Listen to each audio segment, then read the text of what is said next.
So, welcome to Conversations with John Harper, More Than Meets the Eye, which is part of an ongoing series. My name is Rez Huseyin. I'm a student of the Diamond Approach, a spiritual path that I discovered through my work with the Enneagram. This, or who you'll see shortly, is John Harper, Diamond Approach teacher, Enneagram guide, and author of 3 books. Most recently, Nurturing Essence, a compass for essential parenting. This is a groundbreaking book which offers parents, caregivers, and therapists practical ways to recognize and nurture a child's deeper nature while supporting the development of the functional self. So, which is very important. But before I invite John into today's exploration or see if he wants to talk about what I want to talk about, I want to say that not all of our conversations will be about the Enneagram. Some of them are about the process of self-development more broadly, but I will attempt to alternate it so that we have one that is directly about the Enneagram every other time.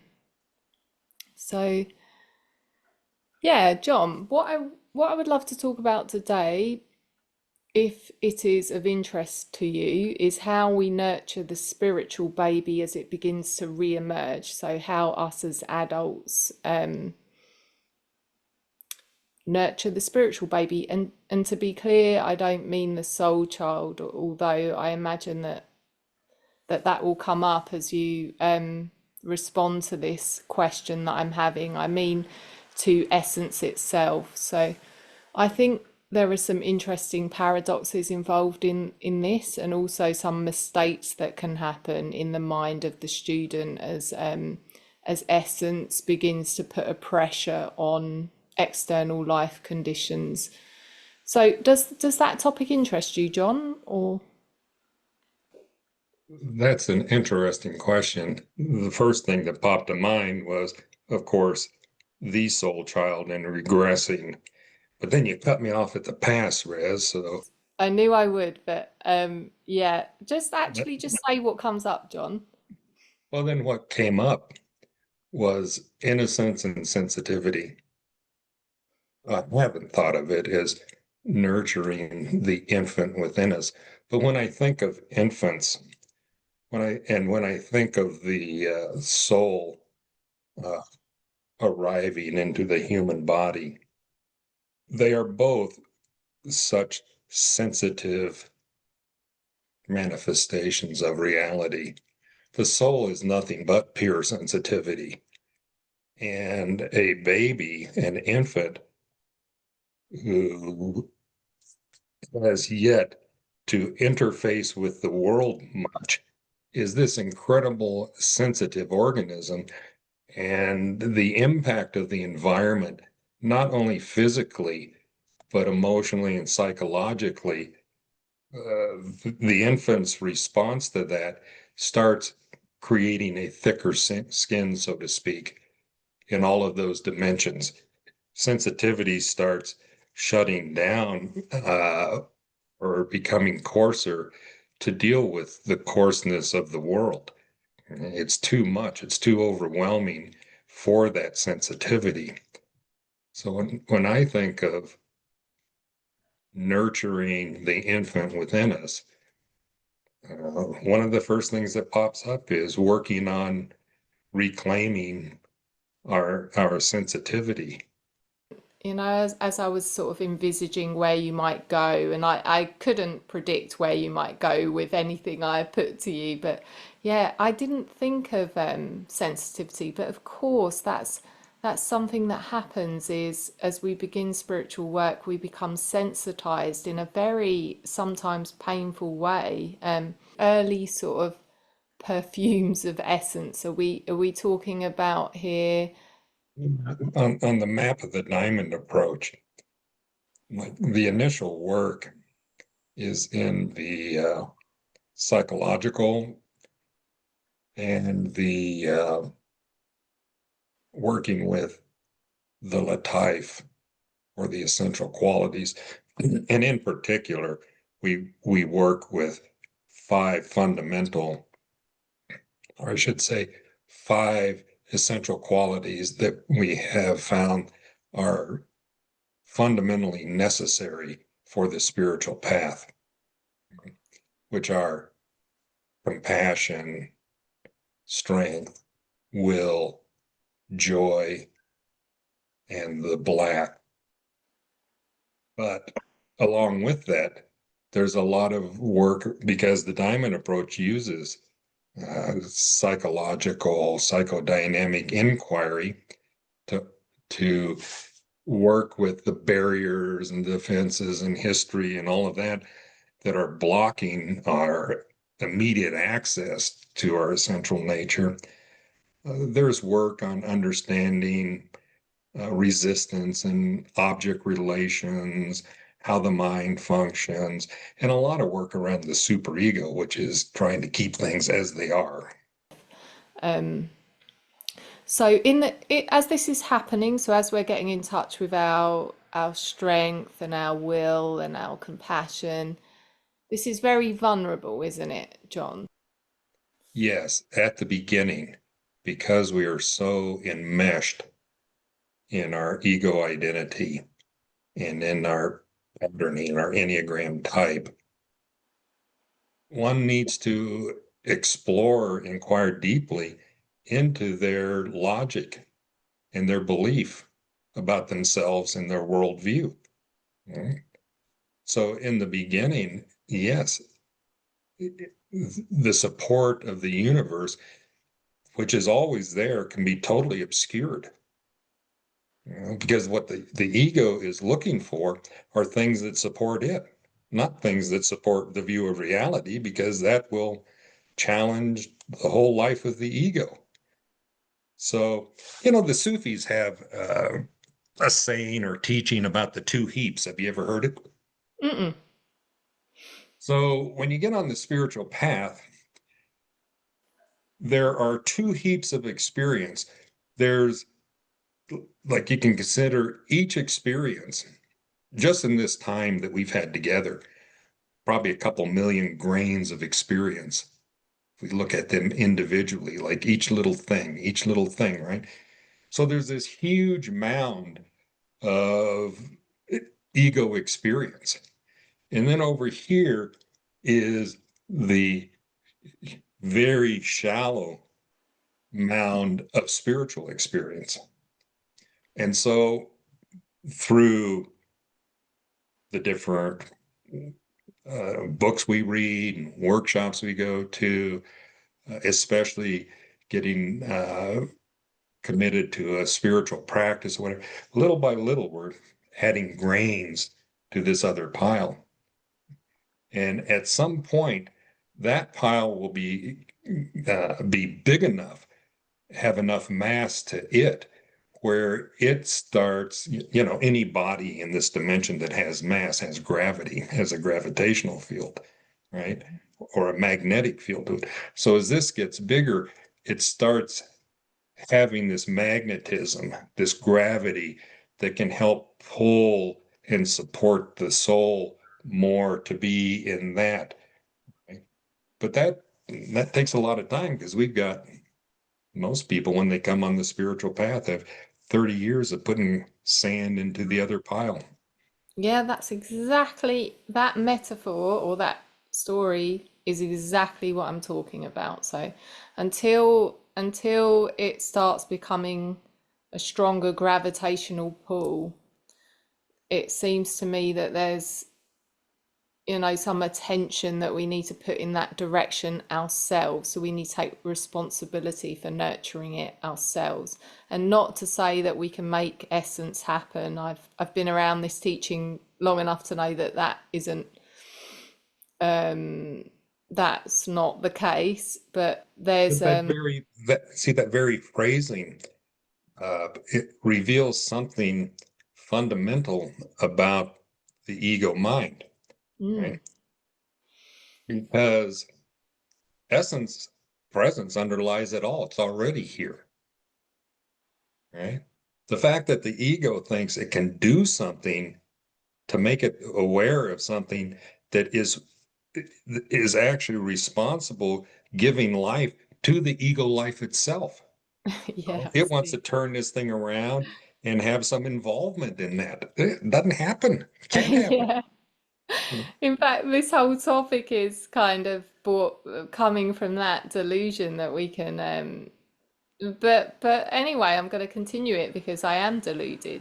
That's how it is for the time being. But you said But I, earlier, I want to challenge that. Okay. yeah, no, go for it. Quite often when you're in a group or something, the teacher will say, take a moment and note how present you are. Mm. Or you can be on your home and somebody will say, I'm not very present. That very statement makes you more present, That's very true. brings more Yeah. presence into it.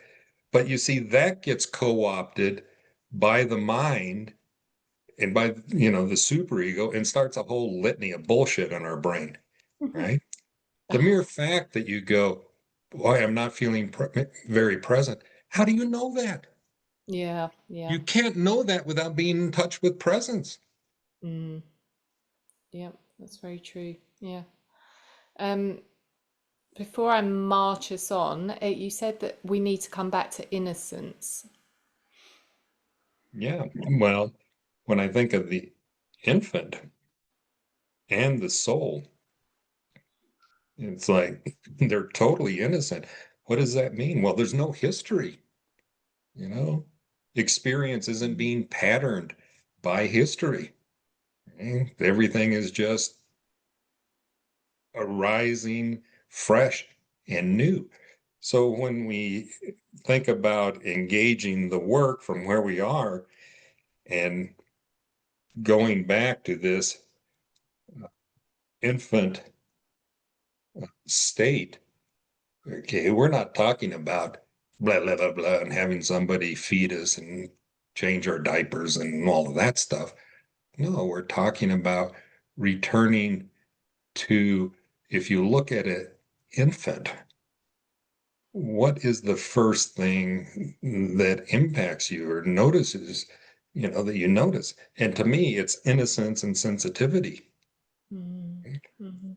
So when I'm engaging the spiritual path, or if I'm really interested in exploring what I am,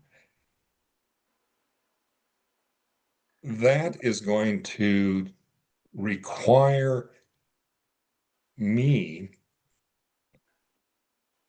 to embrace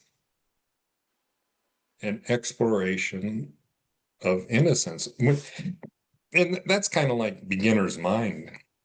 Mm. I need to bring the innocence to what I'm doing. I need to bring innocence and not knowing to examine my logic, that it makes sense to do things this way. I need to look at that from a new place. I need to, uh, when it comes to exploring our Enneagram type, you know, in, instead of looking for more minutia and intellectual understanding, conceptual understanding, I need to bring innocence to it. What if and this lends itself so much to phenomenological inquiry. Like if I show up these days uh, and want to explore my Enneagram type, okay, I'm much more interested in what's happening here. What's the phenomenology of engaging this other than trying to pin it down like, ooh, I just moved to point five or this, that, or the other, or this is triggering. All of that's fine. Nothing wrong with that. Okay. Mm. But to be on the path that you're talking about, returning to the ground of what we are, eh, I need to let go of everything I think I know. Yeah, got it. I actually want to bring us back to this. Something I've noticed in my fellow students and to an extent myself is, as the heart is coming online, as the heart is opening and the external conditions are feeling less congruent, shall we say, with where the heart is at, there's a tendency to want to sort of get rid of jobs, quit relationships. Can you speak to that a little bit? Did you have that experience yourself, John, when you started to when you started to essentialize, should we say? Essentialized. There's a great word. I'm essentialized. Yeah. I would never make that statement. Well, No. I don't know. It seems like when I'm in Boulder, Colorado, as we're doing this. I lived in Denver from 1972 to 1976, I think. And I was on a spiritual path, not this one, but another one. And there was all this bullshit going on in my life. And I thought, I'm going to move. It may be true that I'm the source of all my issues and what have you, but at least I can go someplace else and put different faces on it. So I moved to Miami. It's sure as shit. You know, here are all my problems, but just different Yeah. faces on them, right? Yeah, wherever you go, there you are. The horrible name of the book, which is just too true. Yeah. Yeah.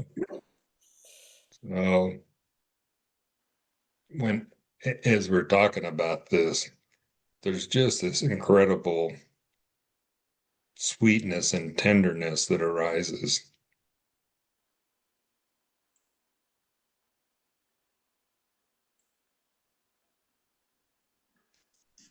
The human experience, because of the polarity, because of the duality, heaven and hell are possible, agony and ecstasy. All right. And, like Freud put forth with his idea of the pleasure principle and I find this very interesting, that the ego self wants to avoid pain and seek pleasure. Now that makes sense, and it makes sense from a survival perspective that things that cause pain are generally life threatening. Mm. So I want to move away from that. And maybe not everything that's pleasurable is life affirming, not in the sense of really being life affirming and survival extensive. All we have to do is look at our addiction to processed foods and sugar. All of that, pizza.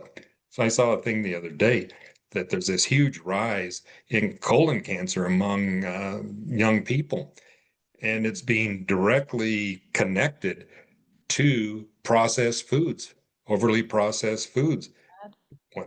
So, but it tastes so good, that pizza tastes so good, that soft drink, that whatever the hell we're chugging.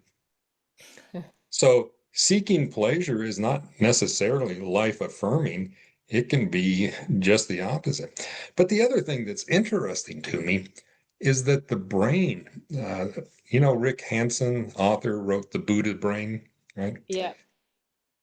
So the brain is wired to give negativity uh, more oomph, more attention. And Mm. that makes sense from a survival perspective, that the organism, some organisms have big ears or, incredible senses of smell because it's like, what do I need to pay attention to that might be life threatening, might threaten my survival, right? So that skew of the brain to be uh, attentive to the negative is around survival. See, that led me to see, and I'm sure this is out there someplace in a book. I just haven't read it, but it led me to see that the primary job of the mind, of the human brain, is to interpret perception for the survival of this organism. Mm. That's job one. And you can't stop that. Okay. But you can be aware of it. And when it goes back to the two heaps, Mm. okay, the more that we move into the other heap and our identity starts shifting from being this biological organism that has, you know, an expiration date, to actually experiencing that what we are uh, that has no expiration date, then one's perspective of you want to talk about life and death at some point, life and death changes. Mm. There's only life. You know, the body will decompose and do its thing. But when you're talking about life and death, again, is a polarity. It's the way that the mind understands something. But from the spiritual ground, there's just life. Mm. There is no death, right? There can be transformation, I guess. Things shift and change and reform and what have you. But it's not like something just was there and now is not there.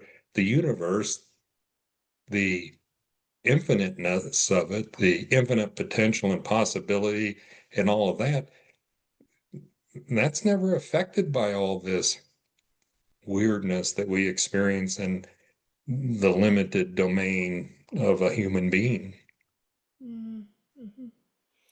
Gosh, so useful to hear you connect the pleasure principle with the survival drive, by the way. I had not made that connection somehow, but and also the reminder that thinking negatively is an aspect of, being identified with the physical self and the survival drive.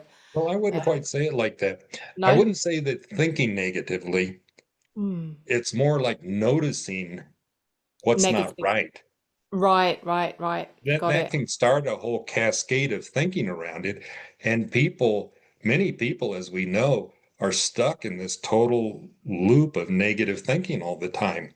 Mhm. Mm. But if you look at that, okay, you'll see that they have their own logic system behind that. That they're not doing that because they've really explored things in depth. There's a logic that happened at a very early age that is just being spun up and becoming more complex and complicated. And part of that is this addiction to this negative thinking. And we're understanding much more about those type of things through neuroscience, through this uh, dopamine addiction that we have, Mm. which goes back to the pleasure principle, right? Mm. You can connect it all, and it it just becomes super fascinating. Yeah, such a web. Um, so I do want to talk about the soul child actually in the context of this topic of nurturing early dawnings of essence. So soul child, honestly, there's still a lot of clarity my end to be had around this, but my direct experience it has been as I'm getting more freedom from my super ego, the soul child is becoming something I'm more in touch with. And when I get in touch with my soul child, it feels very happy, very free, very delightful. There's some sort of identification with the with that essential, joyful place in my soul. What's the question? The question is, yeah, does nurturing essence require some sort of reckoning with this soul child? Well, absolutely. Yeah. That gets into the everything. Yeah. Um,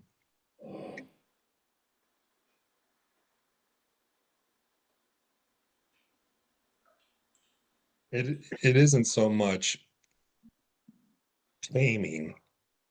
That word is not appropriate. It makes me think of, a, you know, the circus ring with the lion and the guy with the whip, you know. Right. So, although, when I was younger, certainly that word would come to mind to my parents. We need to tame this guy. You need to calm him down, you know. But when it comes to spiritual work, the last thing you want to do is tame your soul child. You want to embrace it.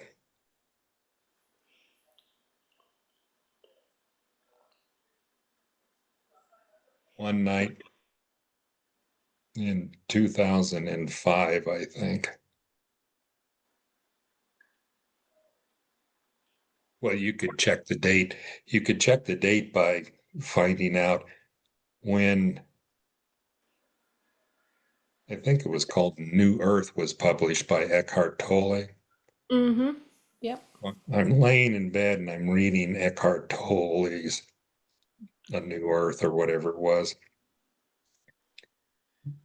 I'm laying in bed and I'm single at the time and back on the covers, and all of a sudden I noticed this right hand, which was on my chest, is kind of doing this, kind of like a baby would do to its mother's breast, right? Interesting. Yep. And so I'm reading this book, and then I noticed this, so I started tending to this, and sure enough, this hand feels like it's the size of an infant's hand. Wow. And I go, well, that's interesting, And so you see, I'm going into the phenomenology of it, into the actual experience that's happening. I'm not trying to figure out what's happening conceptually. Okay? I'm, I'm not trying to find some reason about what's going on. I'm just like, this is interesting. And it was so interesting just to experience that small hand. And, and I look up, and at the foot of my bed is an apparition of me when I was about 5 years old, that what I relate to as my central object relation, or my soul child, Mhm. that has a very cynical view of the world, right? And he's a problem. Okay. You might say he needs to be tamed, not because he's so exuberant and over the top, but his worldview of the world as this gray, cynical place is also uh, kind of a fixed view within him. And he has this sense of uh, a type of isolation where if he doesn't make some kind of disturbance in the field, nobody will notice him. Life will Mm. just pass him by. So a lot of what that child did in life was to create disturbance, to get attention, to be noticed, to feel like he actually existed. Right? So I look at this little guy. I get out of bed. I walk to the foot of my bed and I put my hand down and I said, come with me. Okay. Like, you need to grow up, but we'll do this together, in its own good time. Right. So So, sweet. Mm. that part of us has so much intelligence, has a totally different view of the world and what's going on, and has a lot of wisdom about it we could use. We can use that to understand what's driving us right now. So the taming is more like a maturation of our three centers, our nervous system, our logic, our worldview, our sense of self, and all that. And at the same time, it's an integration with all these split off parts of ourselves. Mm. I remember being at a retreat on non-conceptual awareness, a Diamond Heart retreat, a summer retreat, and doing an exercise and having this awareness arise. It was already arising in the field of the retreat that was going on, but there was this immensity that arose, and it just went, I will have all of me. Mm. Just bring all the bits and pieces back in, not to mess with intellectually and try to reconnect and make everything whole, but I will have all of me. And I have no agenda about healing those or changing those or messing with them in any other way, but I will have them in my field of awareness. Mm. I will just have all of me. Mhm. Lovely. So that's what that category of uh, awakening enables. That category called, is it pure awareness, John, that you were describing? Non-conceptual awareness? Oh, non-conceptual awareness. Yeah. Okay. Well, that's in yeah, kind of. It's an interesting experience. Like in non-conceptual awareness, there's no knowing. Mm. There's awareness, there's distinctness of forms, but you couldn't name them. You couldn't say, oh, this is this and this is that. But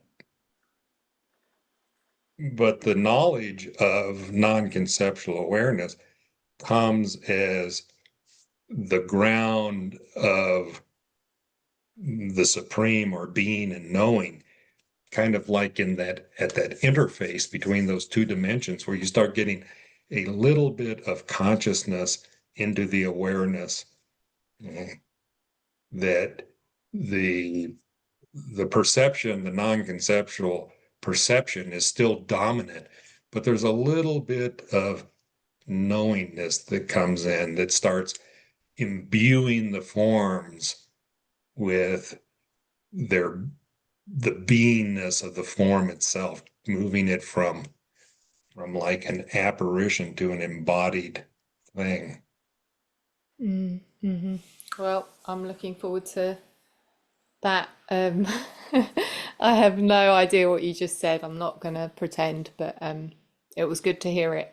But I want to ask a question now that might not make sense because I'm not sure it completely makes sense to me. But again, my personal experiences as essence is beginning to take hold is that I'm in a central object relation with the teaching itself. So the teaching is mother, and I'm not quite being given the essence, but being given the tools to discover essence. So my question is, does nurturing the spiritual baby involve seeing through that object relation, which is very, I'm sure, very pervasive, that the student gets into? Yeah, I would. You're gonna pick apart my question now, like you were saying with I am going to make a simple suggestion, yeah, which please do. is a shift in perspective of like seeing through it. Okay. See, that's coming from the orientation of the mind being able to do something with it. Yeah. Okay. Why? Well, you may want to understand it. You may feel like there's something in there that's really attractive to my soul or to my heart or, but instead of bringing in this perspective of taking it apart to understand it, be more curious about it phenomenologically. Embrace it, is Mm. what I would say. Embrace it and see where it leads you. You know, don't worry if it's right or wrong or getting in the way. Okay, that'll sort itself out if you embrace it and actually experience what's there. So experience what, John? So experience the yeah, like other than everything. I mean, what in particular? So it's like this. Okay, let's go back to what we're talking about. Ooh. And what are we talking about? Mm. Well, we're broadly speaking about nurturing early dawnings of essence. We're talking about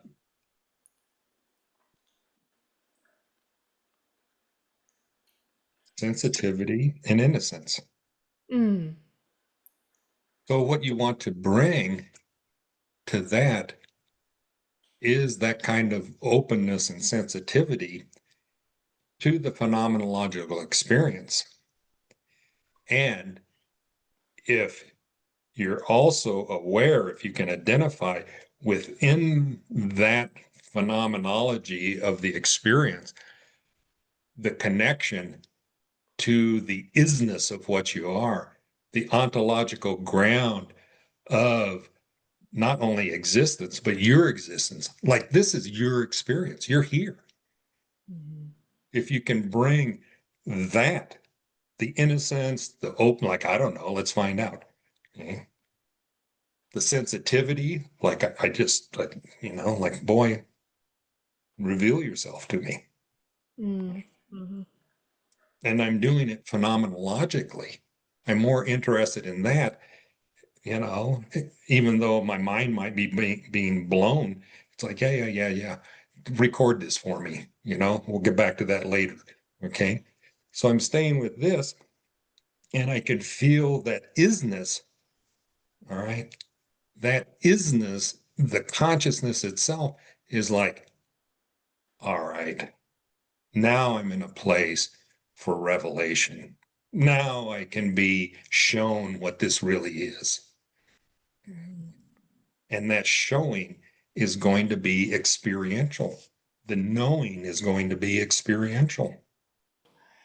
But it's a shift, It's you a know, shift. Yeah. it's a shift that, it just happens over time. Mm. I got into the spiritual work from a place where I wanted to be this charismatic kind of guru kind of guy, Did lots of you? lots of adoration and all that. We could talk about that sometime. I was just Yeah, talking, I will be definitely asking you about that. that went through a big shift.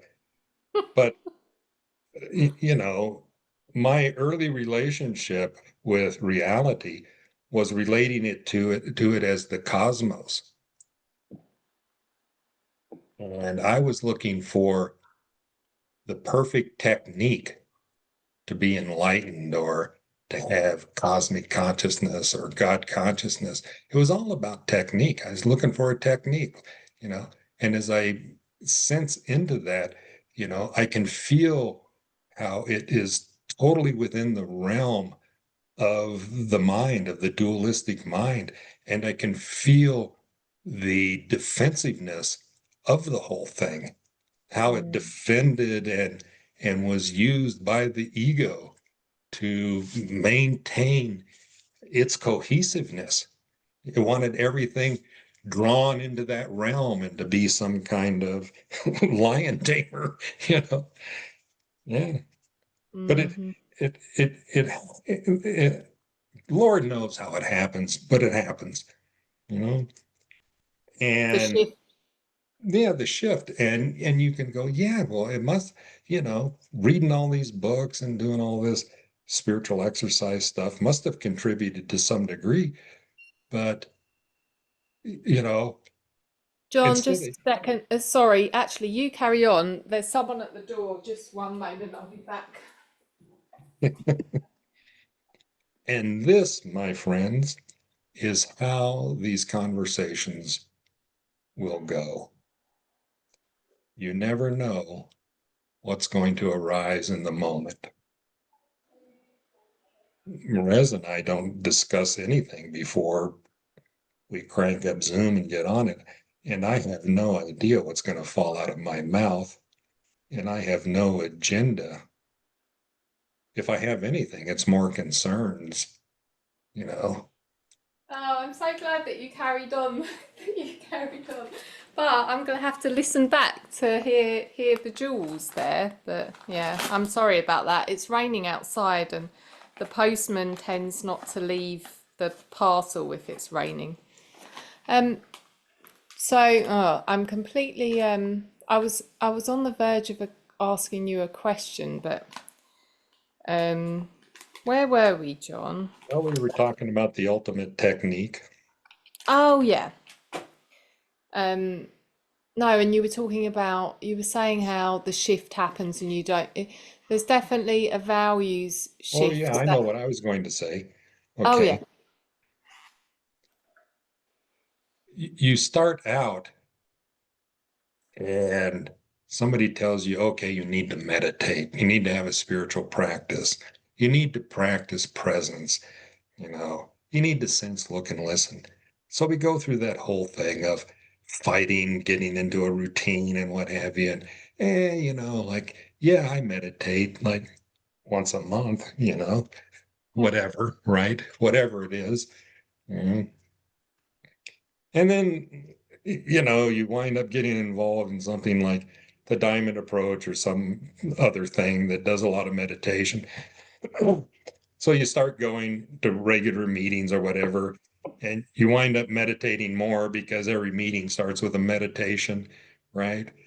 You know, so now it's, oh yeah, I meditate, like when I go to groups and every couple of weeks when I remember it, or my super ego is, oh, you ought to be meditating more if you want to get to enlightenment and all that crap, right?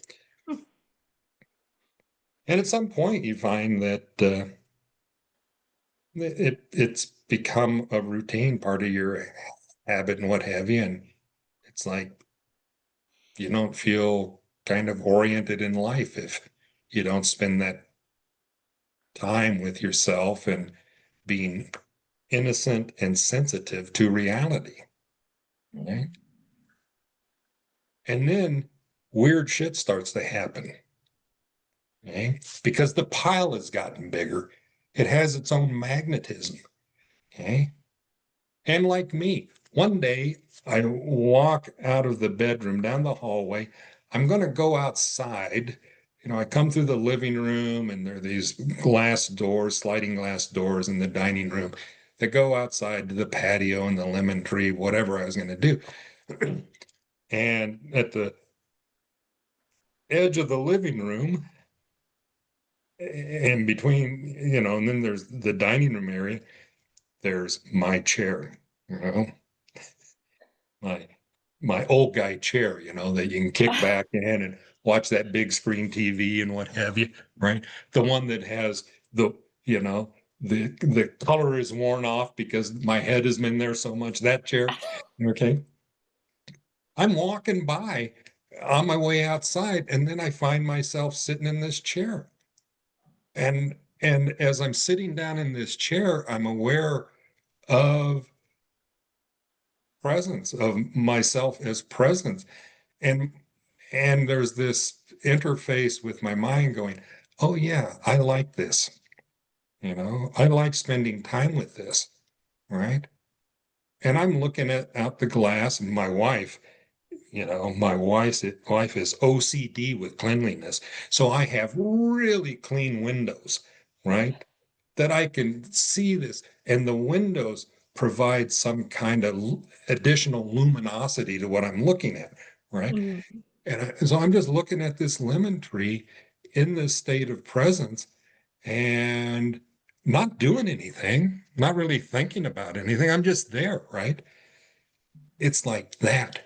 It grabs you, mm, right? And it starts doing that more and more often, right? Your mind, you see, will start telling you, oh, I'm remembering I need to meditate. mhm. But that's not what's happening. Once you start getting below the surface, you see it's always been essence reaching up and grabbing you and bringing you to it through this process of the mind, trying to work through the mind as the medium to communicate with this externalized consciousness that relies on the mind. Mm. And Wow. it can do that through the mind. It can do it through the heart, you know, it can do it through the body, whatever you're more aligned with. Hmm.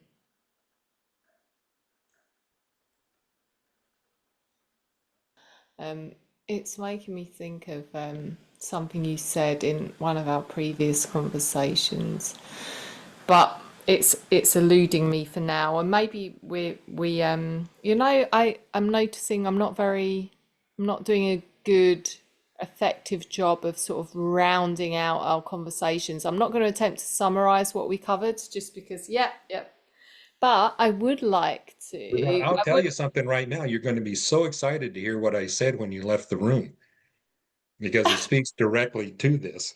I do want to say something though. I want to thank people for listening, if anyone has. And I want to say one of the reasons, like, I started this with John, or I wanted us to do this, is because I was really feeling a want for more contact with my community. So, not just the Diamond Approach community, but the wider community of spiritual seekers. I don't really like that term, but those people. So, what I want to invite is feel free to respond, question, and comment to these videos if you are listening. I will read them. I will put any questions to John. That would be fun to have a more interactive element to these. So, anything you want to add to that, John? Yeah, we should say at some point, uh,